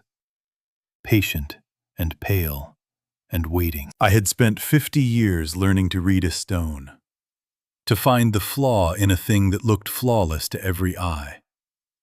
I read her the way I read a diamond, and what I saw turned my marrow cold. She had not stumbled into killing. She had practiced it, refined it the way I refined a cut, until what was left was clean enough to pass any inspection. She does not rush, Naomi said, laying them out like a losing hand. She marries comfortable, older, alone. She waits, inherits, moves along. 3 we can almost prove. There may be more we never find, because the dead file no complaints, and a grieving widow is the last soul anyone suspects. She looked up. Marin was never her mark. He was her ladder. She married your son to stand close enough to reach you. A wedding. A child. The better part of a decade spent climbing a ladder built of my boy, to be standing in my vault on the right morning. I had believed Lila was my granddaughter. I understood now she had been a down payment. I should have left it to the FBI. Any sane man would have. But there is a kind of evil a man has to look at with his own eyes before he can believe his own ears. So I did the foolish, necessary thing. I called her. I told her I was ready to talk about the foundation. She came to the brownstone that afternoon in soft gray wool, carrying a tin of the shortbread Martha used to keep for company. And for a moment, watching her set it on my dead wife's table, I almost doubted the photographs. She sat, crossed her ankles, tipped her head, and smiled. You look better than a dying man ought to, Gideon. The mask was off, taken off for me as a courtesy, the way you loosen your collar among family. I know what you are, I said. I know you do. She said it gently. You found Ezra's scrapbook. I wondered if he kept one. Greedy men always do. It changes nothing. A discredited old man, a stack of unprovable photographs, and a son who would bite off his own tongue before he said my name. You have a story. I have an alibi, a doctor, and your granddaughter. Stories lose to evidence every time. You taught me that. Just by being a man with something I wanted. You want to know how it was done. She read me as easily as I had read her photographs. You are a craftsman. You need to see the setting. So, I gave your son a wife who adored him, a daughter who needed him, a father sliding into the dark, then handed him away to save his family from your ruin. He kept his own key to your vault. He let Ezra in himself. He signed every paper with his own hand, certain each signature was an act of love. She smiled, almost fond. I never forged a thing. I never had to. The most dangerous lie in the world is the one a good man tells himself. Why the child? I said. You never needed a child. And there, for the space of a breath, the thing happened I have turned over 1,000 nights since. Something moved behind her eyes that was not strategy. She looked, for one unguarded second, at the empty chair where Matha used to sit. And when she spoke, her voice was lower, almost tired, almost true. You think I chose this? She said. You think a girl wakes one morning and decides to become a wolf? I was prey first, Gideon. A long time before I was anything else. And the one thing I have kept through all of it, the one thing that was never part of a plan, is her. Her jaw set. Lila is mine. Whatever becomes of the rest of you. To this day, I cannot tell you whether it was the one true thing in her, or the finest performance of a woman who lived by being believed. That is the part that haunts me. Not her cruelty. Cruelty I understood. It was that flicker of something almost human, there and gone, like a face at a dark window you can never be sure you saw. For a moment I almost pitied her.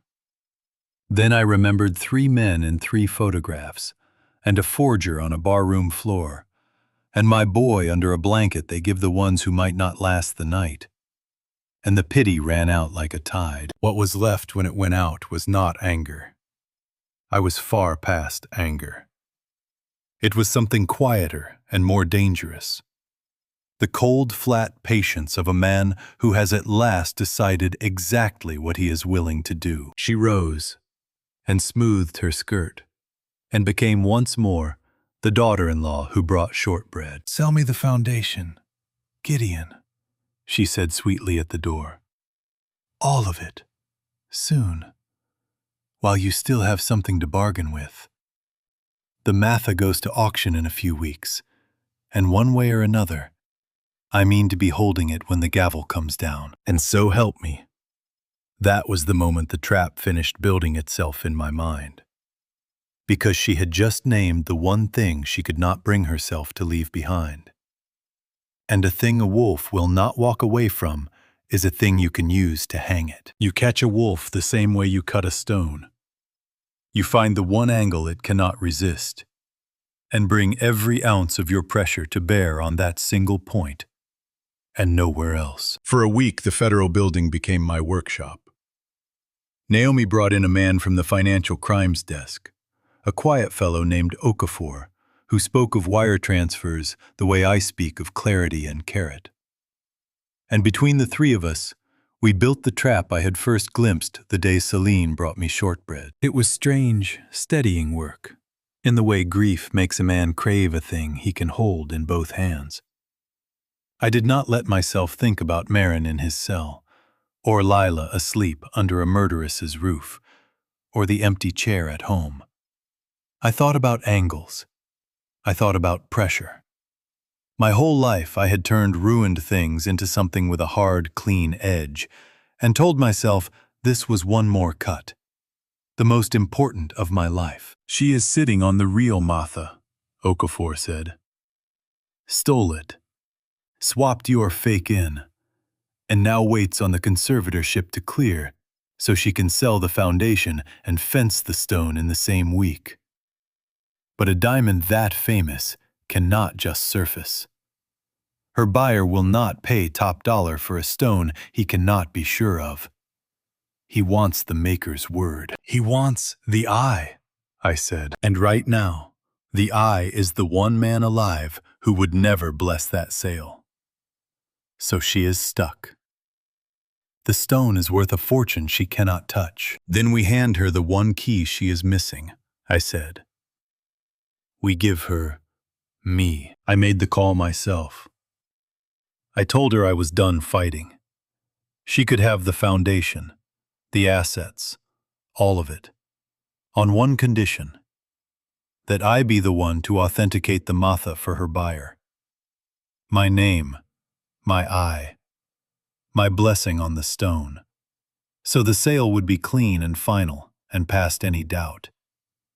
I would sooner see her walk off with it quietly than watch my late wife's name dragged through a fraud trial. There was a silence on the line I will remember as long as I live.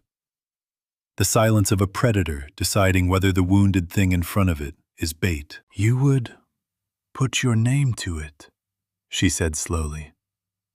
For me. Then she went looking for the wire under the floorboards, the way she looked for the angle and everything. And if I say yes, what stops you standing up at that auction the next morning and calling the whole thing a fraud? I am an old man who has lost his son. The terrible part was how true it sounded, because every word of it was true. I have nothing left but my wife's memory and my granddaughter. Let me sell you the one and leave me the other. Why would a beaten man burn down the house he has already lost? She agreed to a private handoff. 3 nights out, the eve of the auction. Her buyer's man would carry the wire and release it the moment I confirmed the stone with my own glass. Clean, quiet, final. I set the phone down and found my hand perfectly steady. And that frightened me more than anything she had said. The cold thing in me never once trembled. It only ever did the work. And the instant she said yes, the machine I had built closed its first jaw. Okafor had the buyer's account inside the hour, a number in a country that does not answer American mail. But the wire to reach it had to pass, just for a heartbeat, through a bank that does. That heartbeat was all he needed.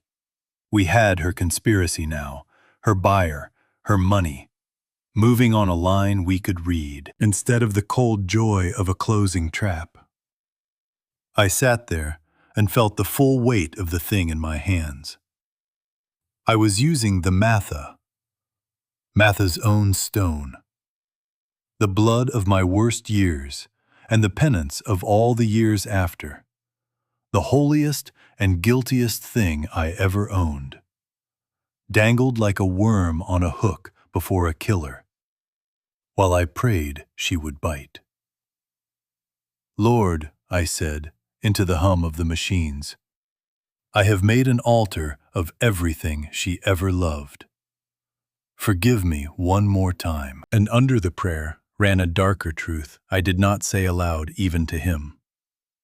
That if the trap closed wrong, if the stone slipped loose in the chaos, I might lose the Matha forever. The last thing my wife ever held. The proof of my sin and the receipt of my repentance. Gone into the dark on the hand of a fleeing wolf. I had already decided I could live with that. A man who has lost his son learns fast what else he can stand to lose. Then Naomi came in, her face wrong, and laid a printout on the table without a word.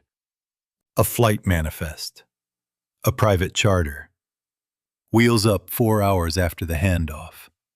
Bound for a city that has never returned a soul to American justice. 2 passengers, traveling under names that were not their names. One was a woman, 39 years old. The other was a child, age 7. She was not merely going to take the stone and the money and vanish. She was going to take Lila.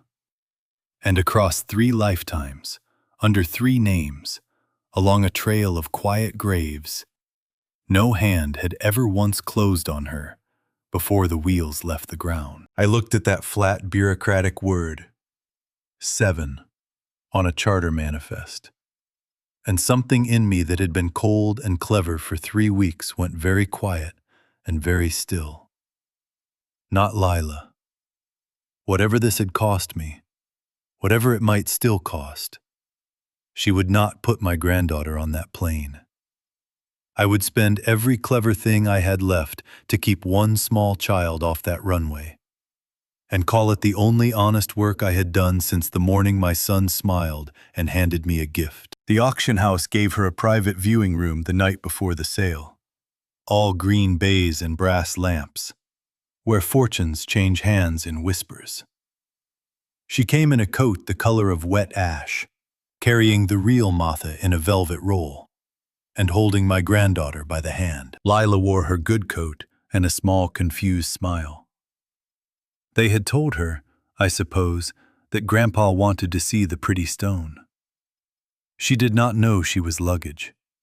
She did not know about the plane. "Hello, sweetheart," I said, and my voice did not shake, which was its own small miracle. "Grandpa," she beamed up at me. "Are you better? Mommy said you were sick." "Much better now," I said. "Go sit by the nice lady at the desk and color me a picture. Can you do that?" She went. God bless her. She went. And so she was a few steps off, facing the other way, when it all came apart. Celine laid the velvet roll on the baize and unrolled it. And there it was. The Martha. The true one. Blue as a drowned star, blazing under the brass lamps the way only real ones do. The buyer's man, a sleek, silent fellow by the door, leaned in. In his coat pocket, a phone waited to fling a fortune across the world the instant I spoke. "Authenticated," Celine said softly. "Tell the man what it is. Then we are quits, you and I, forever." I picked up my loupe, the good one, the one she never thought to hide a camera inside, and bent over my dead wife's stone for the last time. It was genuine. Of course it was. I had cut its window myself, 40 years ago, with Martha laughing in the doorway.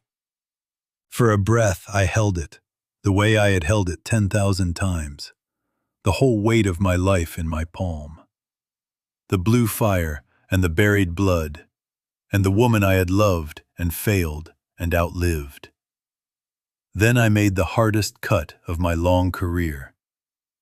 I gave the killer her diamond, so the law could have the killer. "It is the Martha," I said, clearly, for the room and for the wire.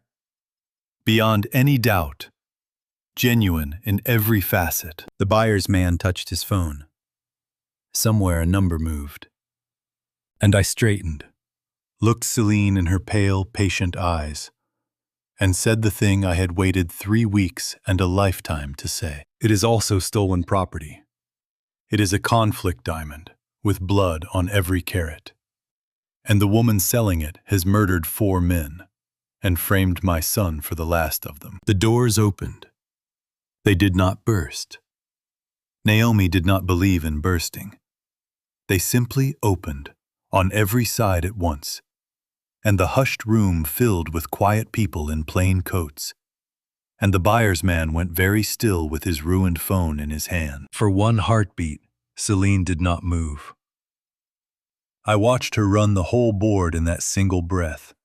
Every angle, every exit, the way she had run every room of her stolen life. And I watched her find the one card she had left. She turned, took Lila by the wrist, and drew my granddaughter back against her like a shield.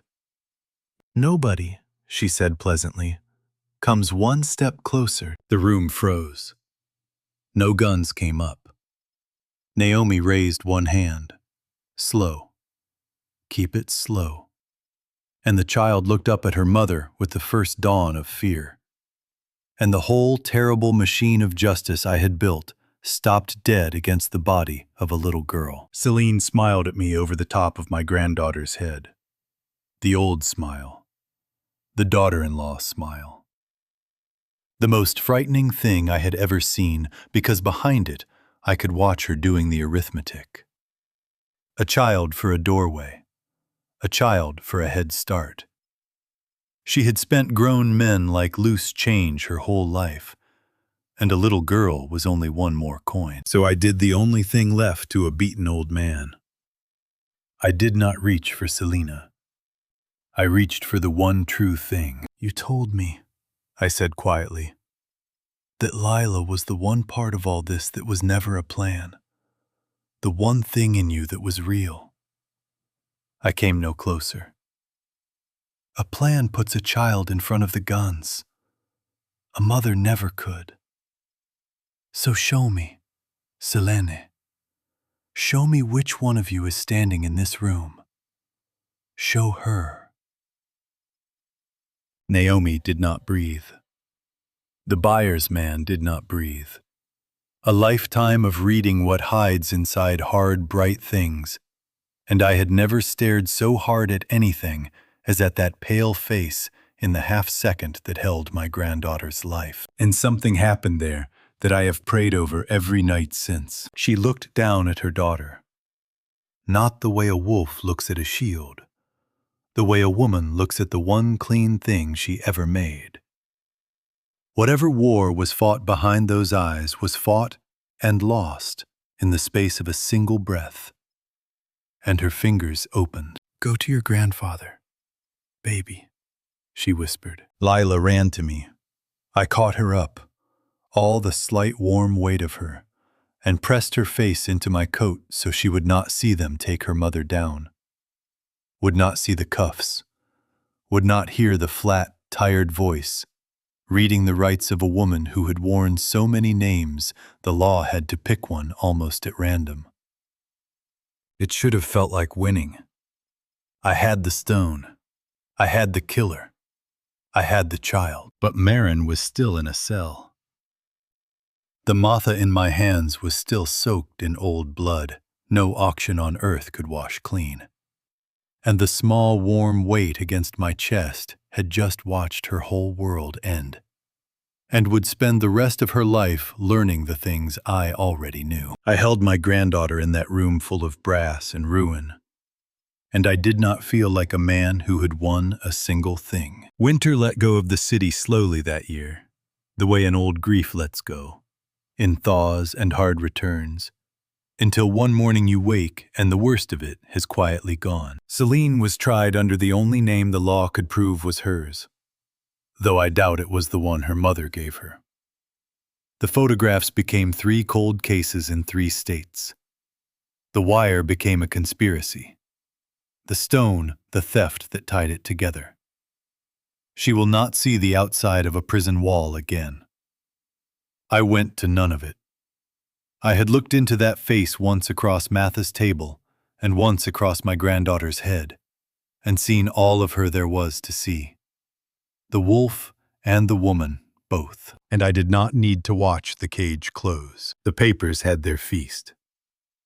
The grieving widow who was something else. The cursed blue diamond. For weeks I could not buy bread without seeing my ruined family in the papers. Then the world did what the world does. It found a fresher horror, forgot us, and left me to the quiet I had always wanted from it. I think of her still. I think of the way her fingers opened. I will go to my grave not knowing whether that was the one true thing in her, or the last calculation of a woman who could read even her own heart for an angle. Some stones you can never see into. She was one.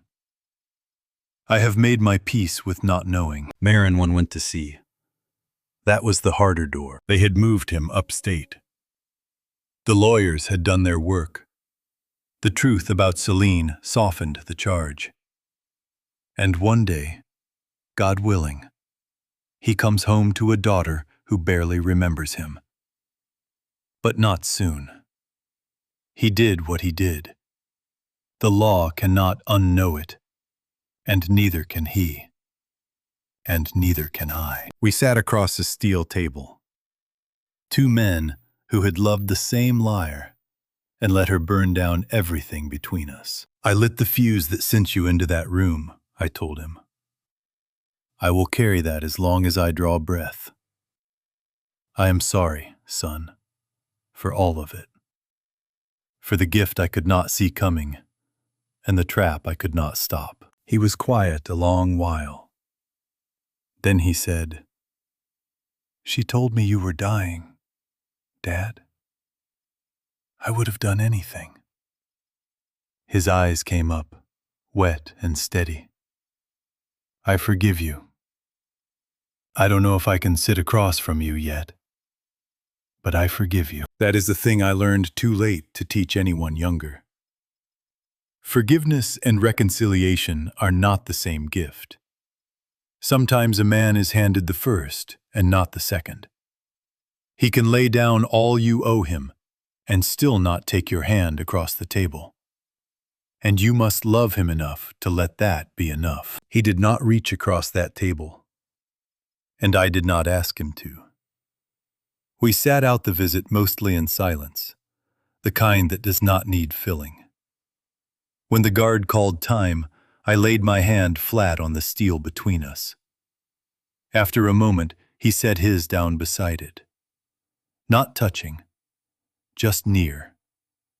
For now, that is the whole of what we have. I sold the Matha. I had cut its window with my own hands and carried its secret 40 years. The blood of a boy in Antwerp who never grew old.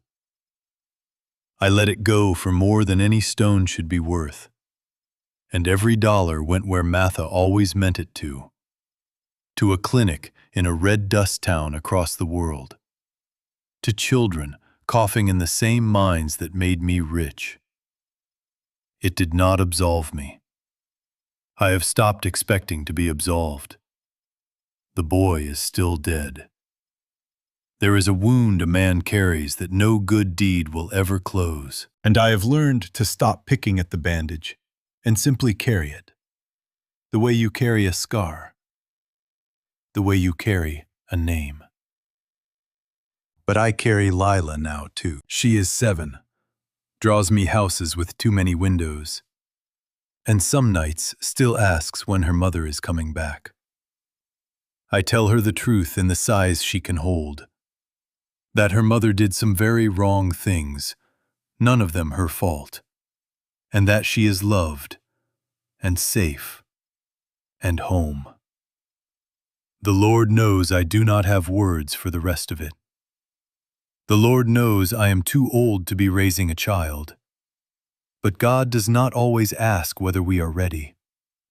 He asks whether we are willing, and then He hands us the thing too heavy to lift.